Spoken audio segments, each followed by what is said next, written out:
at a corporate job. I hated it, and eventually I decided to go freelance. 2 weeks later, I get a call. My music manager has been shopping around our visuals at the record label. Kid Cudi just greenlit us. He wants like audio visuals for his entire album by tomorrow. What are you up to like right now? It was kind of the story of like, can we use AI to save the day? So really, we spin up a bunch of servers and we cross our fingers and we just like run it overnight and hope and pray that the results would be good.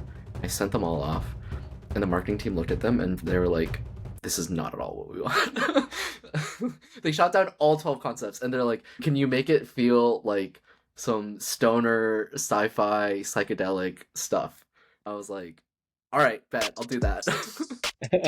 By then, it was already like midnight for them. We took that one concept and just made 12 variations of them. And then I saw them in the morning and I almost cried. I was like, these turn out so good. Today, we're super excited to have Jacky Lu, the co-founder and the head of creative of Kaiber, a startup dedicated to generating AI art. He is the artist behind Linkin Park's Lost music video, as well as Kid Cudi's Intergalactic music video, both of which use AI visuals in large musical productions. And fun fact, my first commissioned piece of art was also from Jacky and the inspiration of one of his computer science classes back when we went to school together at UC Berkeley. Jacky, we're pumped to have you on the pod today. Let's chat about everything that you've been up to recently, but maybe let's take a step back and could you tell us a bit about how you got into art in the first place? Yeah, I mean, thanks for the intro. That was very lovely of you to say. And yeah, big throwback to that OG painting. That was actually one of my first like art projects actually. So It's in my yeah, wow, apartment kind right of full now. circle here. Yeah. I brought it all the way to Um, New York. yeah, I feel like I've always been someone that's kind of interested in the arts. My parents were telling me like I was sick a lot as a kid, so like they didn't have the heart to like not let me do things. So as a kid, I would just be like drawing on the walls. Like I'd be like this 3-year-old, and like the first like 3 feet of like our apartment in China was just like all like me scribbling over it. My parents kind of like really knew that I liked drawing. I've honestly been drawing as long as I can remember. In high school, the main thing that I did was oil paint. So I'd be like painting for maybe 20 hours a week, like all throughout high school. And it was just like all I wanted to do. Like I had no social life. I would just go home and I'd watch films and I would paint. And I would feel very inspired by like cinema and then I would paint it. In college actually, I was really excited to be an engineer. Like I had these like two loves. I was very interested in math and computation, but I was also someone that loved the arts. And I think it was at Berkeley where I just got into computer graphics. I got into computer vision. I was an AI researcher for a little bit and kind of realized that I wasn't actually interested in research. I was just really excited about doing art projects with the technology that I was working on. My postdoc kind of sat me down and was like, "Hey, I don't think your heart is in research. Like you should rethink this master's that you're thinking of doing. Like maybe you just want to like work on art on the side." And that's what I did. And my professor actually reached out to this place in San Francisco.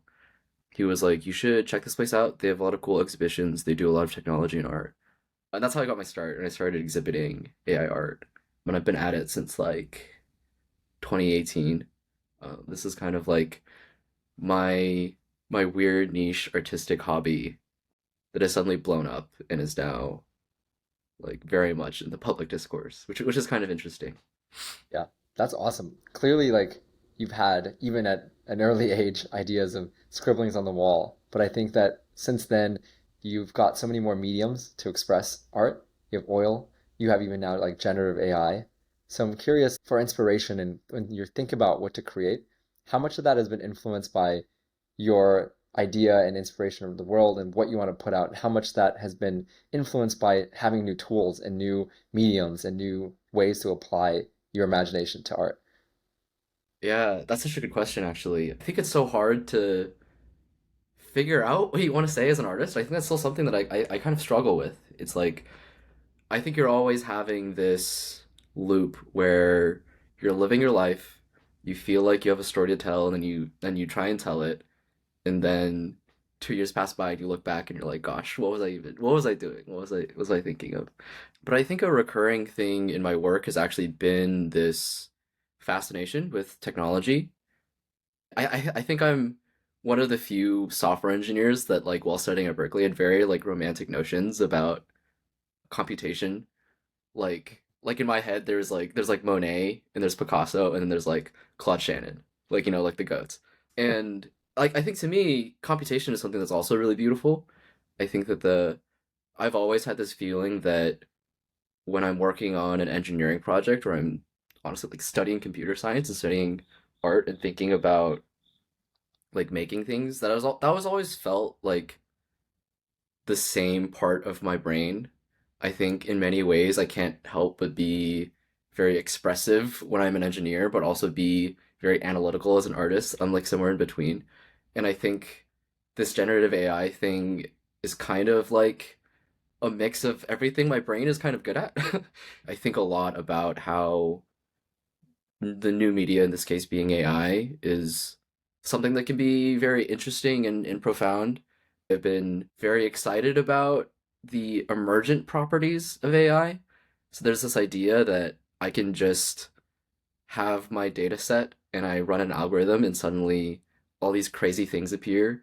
And these are things that you would never see a person be able to do. These are kind of almost otherworldly forms and textures. And in many ways the medium isn't the painting or the visuals or the video that you make with the AI. Like the medium is actually the AI itself. Like computation is the medium. The finished visual product is just the way that you can interface with it. What does art look like when the medium is some kind of algorithm or set of computations? I think that's really interesting to me. Wow. I'm curious, with your upbringing, did you ever have tensions or sort of like artificial push and pull between the creative side and more of the STEM side of you? In elementary school, I was really into art, but it was always like the elective or class that I was really excited for. And then I think probably around middle school, high school is when you start to get a little bit forward thinking. I started thinking compartmentalization, like, oh, I'm a STEM kid. I'm good at math and science. I'm not good at English and social studies. I'm just going to focus on the STEM subjects. And it's interesting now that I'm doing a blend of things as well, like writing, but also still retain that more analytical side of me. Yeah, I had the same experience. I'm not gonna lie. I think my parents' willingness to support me in the arts was very much like a way for me to get into college. They didn't really anticipate that I'd be so into it. I think it was really until like it was time to apply to colleges, and I told my parents like, yeah, I applied to a couple art schools. They were like, wait, hold up, you did what? And yeah, what it really came down to was they said that we've always wanted to pay for your college, but if you're gonna go art school, like you can make that decision, but we're just not gonna pay for it. That's heavy stuff for an 18-year-old man. It's like, Yeah. do I believe in myself? Like, do I think I can make a career in the arts? Luckily, I've kind of like ended up in that spot where I'm able to do both. But definitely it hasn't been easy. And yeah, I think my parents are still kind of like I hope you know what you're doing, kind of. Hmm. Okay, so zooming out a bit, how do you even view what's going on in the world of generative AI and also especially on the creative side? And I guess the question would be from like the advent of civilization, it sort of seems like the arc of labor trends towards creative work. Like we all used to be hunter gatherers, then agriculture, and then we were like farming, and there was all these manual jobs. Like at a time when a lot of people were weaving textiles, and then the whatever machine that was invented, people were freaking out about how that would like replace all these jobs.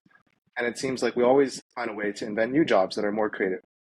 I just wanted to get your take on that theory, and if you think what's happening right now is okay, we're going to automate certain jobs away, or there's going to be all these cool new jobs that are more creative that come alive. There's a lot of discourse going on right now. I think I'd want to emphasize that I'm merely one voice of many. I'm kind of drawing on my own experience, kind of as someone that is leading an AI creative studio and kind of talking to a lot of people in the creative industry about this technology. I think really it's pretty mixed. Obviously, there's a lot of people on the internet who say a lot of things. But I think talking to like real people, I've gotten the sense that overall creatives are pretty excited about this technology. I think a lot of that also is how we think about AI as a company, and I'm sure that, adds a lot of context to when I'm speaking with creatives. The way that we think about AI, at least our company, is very much we want to figure out ways to creatively enable people. Maybe if I reframe the question, maybe as an artist who is interested in I personally think that it's really, really boring to try and replace people. Like, why would I go out of my way to invent something that just does a half-ass version of what already exists? To me, the much more interesting problem is how do we make systems that let people make things that they couldn't before? There's new formats and new ways to interact with technology and new ways to just be involved in the practice of art that AI kind of enables that I think are really exciting. And I feel like that is the much more interesting discussion to me. But in terms of actual like replacing people or where I see this technology going, I talk to creative directors who have done work for like Kanye, Chance the Rapper, like Janae Aiko. I've talked to set designers for, other big name artists. I think I met the set designer of someone who worked on like a Kendrick Lamar music video. And there are people in fashion and TV and film, and they're really excited about this because it makes their lives a lot easier. I think what's kind of lost in discourse is that right now, if you are an individual creative and you want to make something, it's really, really hard to make that thing like come to life. It's this constant negotiation of I have a vision, I need to figure out who's going to pay for it, where am I going to get the people, I have to pitch it to the people who decide how the money gets spent to make something. Like there's so many steps, and honestly, like people are just excited that this will make their lives easier instead of, to bootstrap a music video, like, right? Like that could cost thousands of dollars. And if you want to make an animated music, that's like hundreds of thousands of dollars. Maybe 20 years from now, someone can just have a vision and be able to make an entire animated music video with three or four people. I think what's exciting to me is that people who previously would not be able to make creative things are now able to. And, my heart does go out to a lot of people though who, people who work in concept art or people who work in, you know, that process. Like there are definitely going to be people who are going to be affected by this. I think it's a complicated discussion, but at least from a practical perspective, most of the people I've talked to are pretty excited about it. Yeah, since you mentioned that's the interesting part for you is the new modalities and mediums. I actually think that maybe we don't even have the words to describe some of these new things. And when I think about my own personal experience of maybe like creative experiences I've had that maybe could not have existed until recently, I think about going to team labs in Tokyo and having like all these sounds and all these like visuals and all these projections, even like real things like water in the room, but also like Odessa comes to mind. Yeah, for sure. Sorry, what was the question? I don't even think there was a question. Okay, I mean, Well, I have a lot of okay, if thoughts I around had to, that, right? Like, yeah, just no, go ahead. I think the new modalities is interesting to me. A lot of the things that we're thinking about, like we are very much inspired by Team Lab and live concert performances and live exhibitions. A lot of the things that are interesting to me are, can we use AI to make artwork that is more interactive? It's like, how do we build some really cool tech and have Yeah. people experience art in an entirely new way? You've alluded to this a ton of times now in using this technology to build music videos or dream up entire worlds where these videos can live. You've done two really notable ones recently, one with Linkin Park and one with Kid Cudi. So I'd love to hear about some of the backstories behind that. Was that done through Kaiber? How did you get in touch? And what was the whole production process like? Yeah, for sure. I'll let you into some of the lore actually. So what happened was I was a machine learning engineer at a corporate job. I hated it, and eventually I got enough commercial projects as an artist that I decided to go freelance. I went freelance for all of 2 months, and then my friend Eric, who's now my co-founder, he hit me up, and he's like, he's a very talented music producer, and he was telling me like, "Hey, I want to use AI to generate visuals for my music video. I really want to make an animated music video. How can we do that with a very tiny budget. So we were hacking on this for like 2 weeks, and I got a call, and he told me like, "Hey, by the way, my music manager has been shopping around our visuals at the record label. Kid Cudi just greenlit us. He Wow. wants like audio visuals for his entire album by tomorrow. What are you up to like right now?"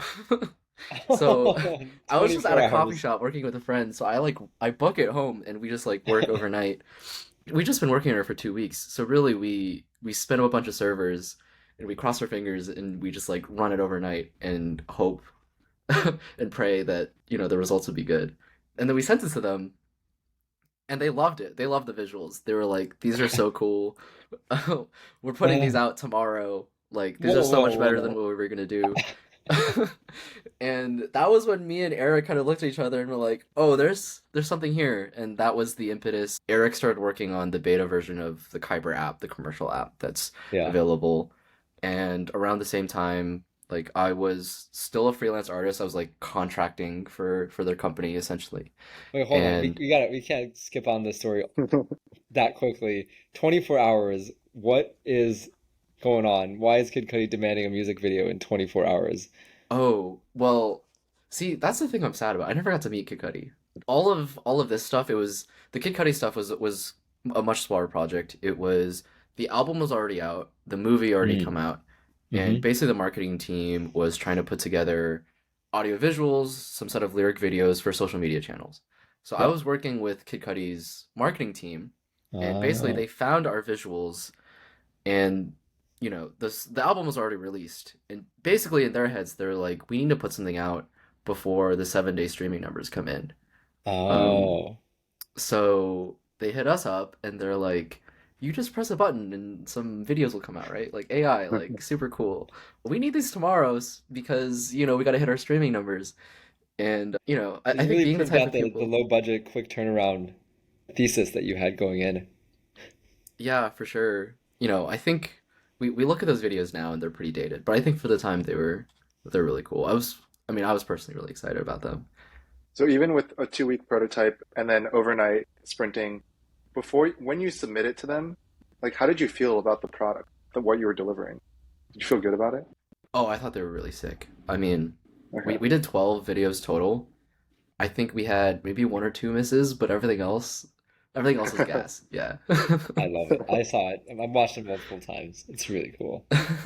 Oh my gosh, I appreciate that. But yeah, we it was the most like hectic creative process too, because it was basically us emailing back and forth with their marketing team. And originally what I was doing was I had separate concepts for each of the 12 albums, and I'd made like 10-second loops for all of them, and I sent them all off.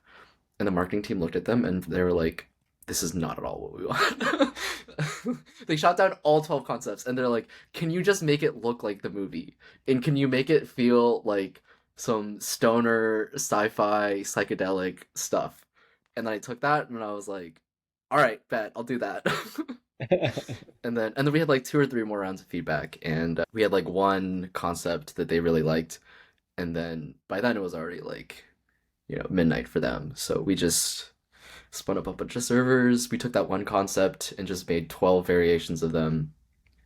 And then I saw them in the morning and I almost cried. I was like, these turn out so good. Wow. Can you Yeah. pull back the veil a little bit more in like that process of what you did in the 2 weeks I down to mean, I'll something that's in be there? upfront. Really, what it was is there was a really cool open source project that was, they found a really neat way to take an image generator and have it generate images frame by frame and stitch it into a video. There's a lot of like tricky things that you need to do to kind of make the subsequent frames more consistent so that it feels like a video instead of just like 20 random photos essentially. And the 2 weeks was honestly just us getting set up with this project and taking a lot of our own experience. So I kind of have a background with computer vision and computational photography, and taking just like hacks. Like I feel like, it was 90% there, but the last 10% involves some spice, we call it, like just like some polish, I guess. And really what we were working on in those 2 weeks is just finding ways to get the video to look and feel better, to have more control over what's happening in the scene and stuff like that. The process is I'm literally just sitting on my computer and typing code.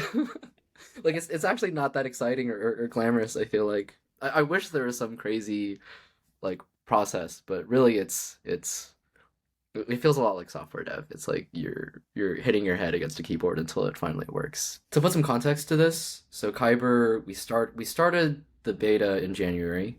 Right now we're at I think 70,000 paying subscribers and over 5 million signups. And we are now a company of like 15 people and we're entirely bootstrapped. So you can imagine having to build a system to support tens of thousands of users, but all the free signups that come to our site and they're generating things to support that volume, but also scaling a team to 15 people, like with no funding. Like you can kind of imagine what that's like. And I think for me, I think I have been kind of fortunate to be able to focus on the things that I like, which is running the creative studio. I think there's different challenges involved, which is how do we make sure that we're working on stuff that'll keep the lights on? Like in many ways, I have to be very picky about creative projects because, I think the the mission statement to to running the company is that the product needs to kind of like make money and keep the lights on. But I think the studio is very much like we have to push the boundaries, show people really cool things, and have them feel like it's worthwhile to come and check out AI tools and almost kind of like legitimize AI art and show people how exciting and interesting it can be. Majority of my time is like I'm sitting in my room and trying to like make a really sick music video.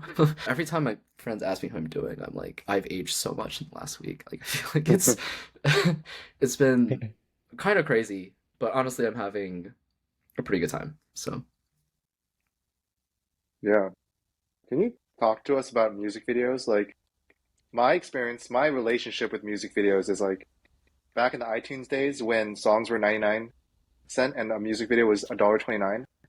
But I feel like in the last, call it 8 years, 10 years of my life, I don't really watch that many music videos because streaming has taken over. Like I just most of the time I'm on Spotify. What have you seen with music videos over the last few years and where do you think they're headed? yeah, I mean, the sad truth is that music videos are dying right now. Basically across the board, it is generally true that every music artist wants to make a music video because everyone grew up watching MTV and seeing all these sick videos. And it's also like a major way that a music artist can put like a visual or like a story to their music. So for artists, it's hugely important to them. It's like, this is who I am as an artist.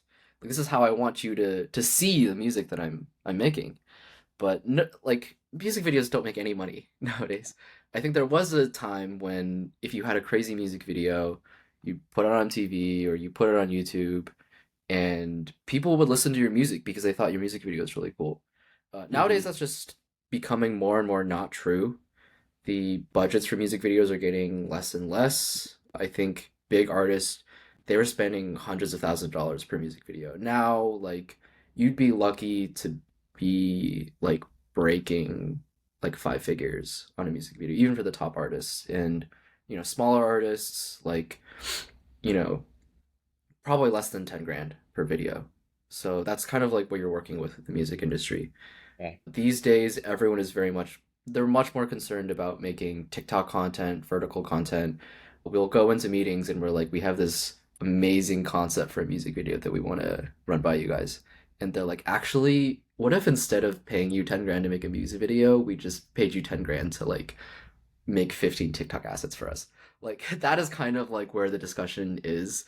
And it makes me really sad as an artist because, everyone wants to be making music videos, but really what sells is 15-second TikTok loops. And it's not even like TikTok loops made by the artist. It's like what really makes you money is like a 19-year-old guy living in the Midwest like making a TikTok about your song and having it pop off. Like if music record executives could pay a sum of money to have that happen and guarantee virality, they would do that every single time. Well, that's bittersweet. how does that influence your forward-looking future for Kyber?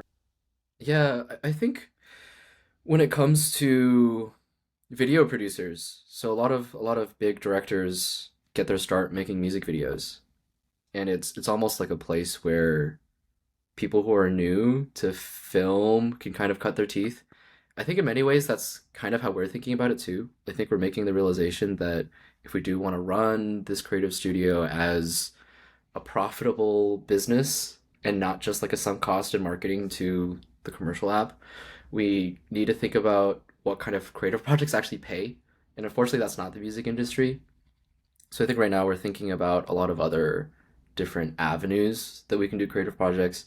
We've been thinking a lot about getting into fashion or film or TV or doing some kind of live kind of exhibitions, those kind of things. What is a project that you're able to share that you're most excited about that you're working on? Oh my gosh. We have a couple projects right now that are lined up, but I don't think I can actually share any of them. I Okay. will say that recently what happened was we were getting ready to do this big fashion campaign.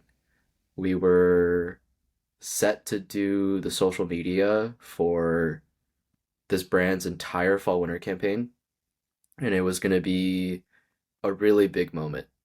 And we're talk like when we were pitching the project, we were told that if we were to get it, it'd be an entirely AI centered campaign, and it would be A-list celebrities, models, athletes, like their entire roster of influencers.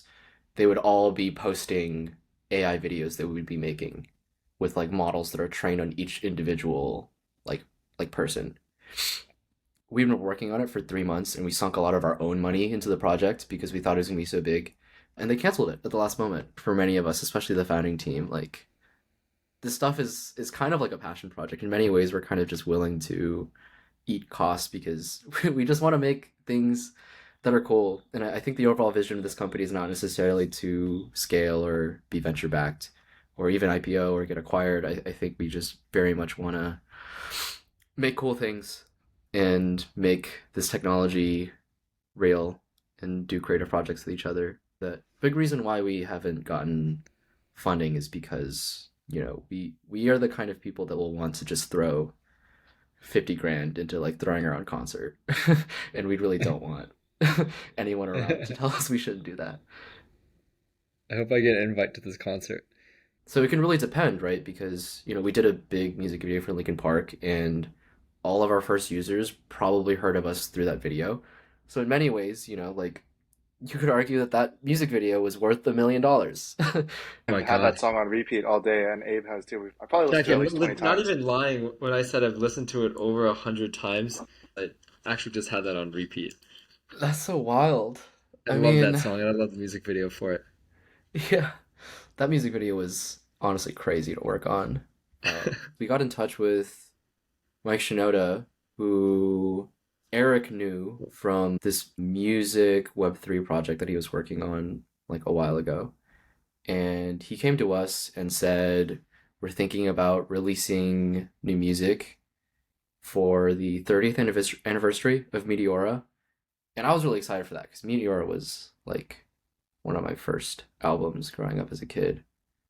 Originally, what happened was they were going to have this animation studio do the bulk of it, and then we'd be doing a couple scenes here and there to do some world building or do some establishing shots, that kind of thing.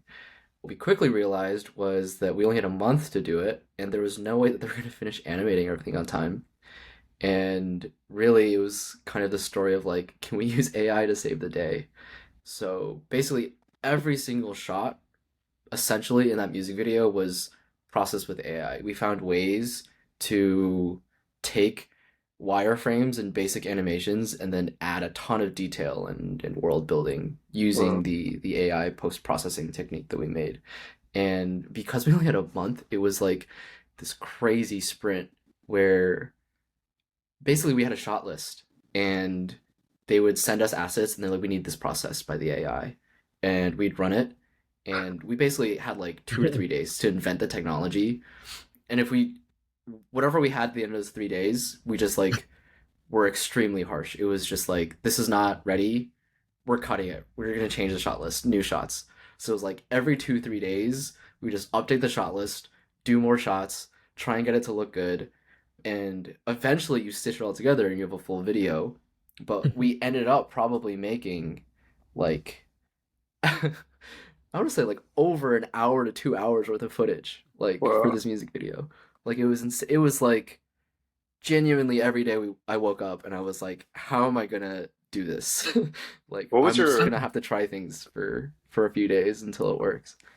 what was your lifestyle like during that month? Like, are you getting enough sleep? Are you like slamming a bunch of caffeine? Are you like neglecting social life, your workouts and stuff? It was one of the worst months of my life. I'm gonna be honest. I I basically woke up, was at my computer. I wake up like maybe like 7 a.m. and start working, and then I wouldn't stop until like 2 a.m. And I'd be doing that. Jesus. I did that almost for a month. I did this really chaotic thing where I realized I needed to see my friends or otherwise I'd go insane. So I would work and then I'd go out drinking and then I'd come back and I'd continue working. Holy shit. And that's the brutal thing about working with AI is that you just need time for the computer to run. So it wasn't like a ton of work, but I would come back and I'd be like, I need to leave things running overnight. So I'd like come home and try and like work for an hour and just like I'm just like drunk as hell, just like trying to like type things on the Yeah. keyboard, like enter. But yeah, I think I think I've realized I'm never gonna do that again. It was definitely like my first big project, and every single meeting I was just like, all right, Jackie, just pretend like you've been here before. This was actually the most insane part. We finished that music video and Yeah. the record label execs came back to us and they were like, so I know you just worked for a month straight to do this music video, but Facebook is actually going to pay us for an exclusive version and they need that by next week.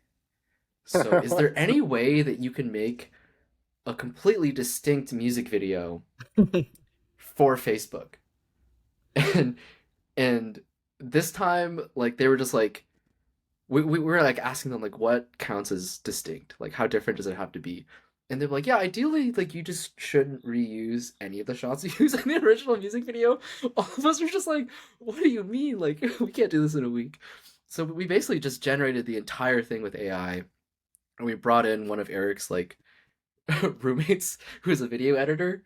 He works on his he's like a filmmaker and he works on his own music videos. So he was actually exactly the right person that we needed at the time. But we brought him in and we just basically pulled a couple more all-nighters and we like made an entire second music video that you can only see on Facebook. That's crazy. Wow. Yeah. Well, I mean Wow, this thankfully is like my work-life life. balance is a lot better now. So, That's if you good were to hear. worried, like don't worry, it's been a Hopefully lot you're not better. drinking and then coming back to work for another few hours and getting 5 hours of sleep. Yeah, no, no more. No more. I'm good. No more. Those days are over. I was just working such long hours that at that point, like the fact that I was making a music video for Linkin Park, like left my brain. Like it was just like my sole obsession in life was like I just need to make this video look good or else I will die. I was at a friend's place. I forgot the video was coming out that day. I finished the video. I slept for like 2 days straight, and then I was just like hanging out, and then I realized like, oh shit, the video comes out like in an hour. And there was like a big YouTube kind of like live stream for the premiere. The next day, people texted me and they're like, "Dude, it's trending." Um, Damn. and I think that was the first day where I was like, or the first time I was like, "Oh, this was real. Like this was a real project that I worked on. Like people are actually seeing it." I think 2 months later, they showed the Lost music video on Times Square, and people kept sending that to me, and I was like, "That's crazy." Like yeah, I don't know. It was just so surreal. You definitely get this feeling of like, what did I do to deserve this? But also like, is it even that good if I worked on it? Or like, why is it getting all this Hmm. attention? And suddenly you feel like, oh, I guess I'm in the big leagues now. Like I don't know what to do with myself. Yeah, Jack, we had a different guest that opened up a jewelry studio, and she was talking about how at one point she was like, I can't believe someone would pay $20 for this earring that I made. It just they wanted something that I made. Like they think it's worth this much value. Yeah, for sure. Like knowing your worth as an artist is so hard because I feel like the most successful artists also tend to be the most critical of themselves. And I think I Mm. see it in all of my friends too. It's like everyone constantly underestimating themselves. So yeah, I think it's almost universal. How do Yeah. you cultivate your sense of taste? Like, taste is something I've been learning about and have come to believe is a skill that gets developed through reps. And so, like the best writers read a lot, the best singers listen to a lot of music for any discipline. So, outside of your actual what you're producing, what kind of things are you consuming? If you know me in real life, like I am such a hater. Like I, I hate on so many things. Like I feel like I'm one of the most opinionated person. So I feel like that's where a lot of this artistic like taste comes from. Like I am absolutely ruthless. I love the art that I love and I hate the art that I hate. So maybe there's some of that. Like I think naturally I can just be a very disagreeable person. So Can you maybe can you it's give us that. some examples to make it more tangible? Please. A couple things you love, a couple things you don't love. Oh my gosh. I mean, like tinfoil hat on. Like I think I hate like museum modern art.